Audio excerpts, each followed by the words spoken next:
Big Trail Nation's Mike Irwin with us here for a Monday morning visit. Good morning, Mike. Team's going to get a win at some point. What do you think? I don't think so. And we're paying attention. So wonder what you think now. No, I don't think so. And I'm now at a point, and I had resisted this before, but we really are back to where this football program was those 2 years under Chad Morris. If you win 2 games now, those players didn't have NIL to deal with. Now what you got is a bunch of players that are getting paid who probably don't figure they're going to be here, coaching staff that's probably not going to be here. So is it any real surprise that they just at critical moments of a game, just somebody lets go of the rope and then it just starts to cascade? It just becomes this, that, something else, same thing recycled. It's just a bad situation. And whoever they hire has got to come around, figure out a way to turn this around. And I don't know that it's an easy fix. I think the idea was that if you got a Franklin to come in here and he had a lot of guys he could bring with him, maybe you would have a talent infusion and a different attitude. But if you don't do that, if you're going with one of these, AAC conference coaches or whoever, is being mentioned, then they've really got a job to do in recruiting, and it might take 2, 3, 4 years to get this thing going again. And I'm not sure the fans have that much patience anymore. I just see a lot of fans telling me if they don't get this thing right and it doesn't turn around pretty quickly, they're just going to give up on it. They're just tired of it. That LSU team was I think that was about a C- game that LSU team that they played. And then Arkansas, again, losing the turnover battle 3-0. Mike, I don't have the words. I don't know, but what is the answer? What's the direction? Where do they go from here if we want to get it right? Well, I think one of the problems you've got here is you don't have problems being solved. And I start with the quarterback. When I studied up on Taylen Green, when they brought him in from Boise, that was the big thing about him there, was his inconsistency. He was benched at some point because of too many turnovers. And I think Bobby Petrino thought he could come in here and turn that around, and he hasn't done it. I don't know what's wrong with him. You'd have to be inside his head. I would think if you're coaching him every day, you could figure it out. I know for a fact, just knowing players over the years, when you have a player that's as talented as he is, but they keep making mistakes like that, there's something going on there, and you got to figure it out, and it hasn't been figured out. And it stuns me that people still want to say, well, let's just keep Bobby. I mean, everybody acts like this is 2009, 10, and 11. It's not. And he has – this offense is his. The staff is his. The players are his. Pittman did everything he could to let Petrino try to get the offense better. And it's not working. It's not getting any better. It has stayed the same.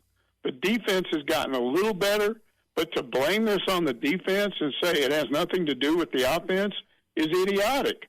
I mean, you just don't know football if you watched that game and thought it was really a problem with the defense. I mean, come on, guys.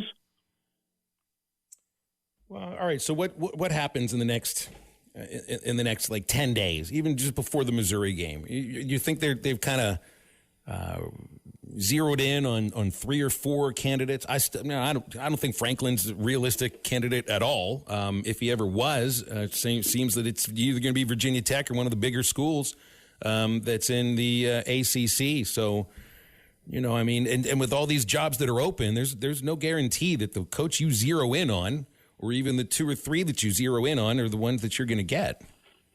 Yeah, I think part of the reason there's been so much misinformation and smoke screens being put out there is because the committee or Urachek, whoever's doing this, were trying to prevent any early information from blowing the thing up. You expose somebody and you put their name out there, maybe they're interested, but you don't want to run them off. So maybe that's, what's going on. It's hard to figure out what was going on with Franklin because I'm just fairly certain at one point there was mutual interest there. Something happened. The word that I got from my one source that said he thought Franklin was coming and he now admits he was wrong is he said there's something about Northwest Arkansas that he didn't like. He doesn't know. There was a story written, and I can't remember who wrote it, but it talked about infrastructure issues. Well, what are we talking about here? An airport he doesn't like, a highway system, the climate here, the facilities, the medical care here. What is it? I don't know, but that could have been it, I guess. But the nuttiness of this thing, people are going crazy. I mean, you have Pat Fitzgerald's name mentioned. Okay, what, he got fired at Northwestern amid some hazing charges, and now he says he's been, it's all settled and he's ready to go coach again, so you're going to hire him? Dan Lanning, what a crazy name to throw out there. 44-7, hottest young coach in the country. He turned down Alabama. He's going to come here? Give me a break. Ed Ogeron, is that serious? I don't think so. So now you get to Golish and Summerall and Morris, those three American Athletic Conference coaches. You hear all kinds of stuff when you start talking to them. Golish is not interested. Summerall is looking somewhere else. Morris, they don't like his last name. I honestly, I told you guys last week, I've told so many stupid things that make no sense to me that I just don't. I'm almost given up because I realize there's a reason why this is happening, and it's because the people that normally talk to me and other reporters are being given conflicting information, probably on purpose. And I guess we'll just find out when we find out. Yeah, if it's infrastructure or something, the baseball team's good, the basketball team's good, the track. I don't know what it's to what would you put the finger on. Let's talk about the basketball team. I mean, they got a couple games coming up. What have you seen so far? What do you like? What do we got? 4 games that they played so far. What's kind of your takeaway so far? The one area of concern, obviously, is your two big transfers in, Pringle and Ewan. They're just not scoring, and they're really not rebounding or playing defense either. Watching this, I don't think it's all their fault. I think when they're in the game, I don't see anybody trying to feed them inside. It's hard to score if you don't get assists from some of the guards and some of the other wings. So I think, and Cal talked about maybe that. We're going to talk with them, but then other people have to step in and help them. Right now, this is a guard-oriented team. You know that. You got 3 guards that are really doing most of the scoring. And it's hard to complain about that, but you're not going to beat some of the better teams on your schedule, and especially in the SEC when you go on the road, if you don't have a strong inside game. So that leaves Brazil right there. And Brazil, the big problem I see with him right now is he's got those back problems again, which he's had on and off, I guess, the whole time he's been here. So you don't know when that's going to flare up. And when it does, maybe suddenly you're playing a big game and he's on the bench. And you need those 2 guys to step up. So will they? I mean, that's the big challenge that Cal faces.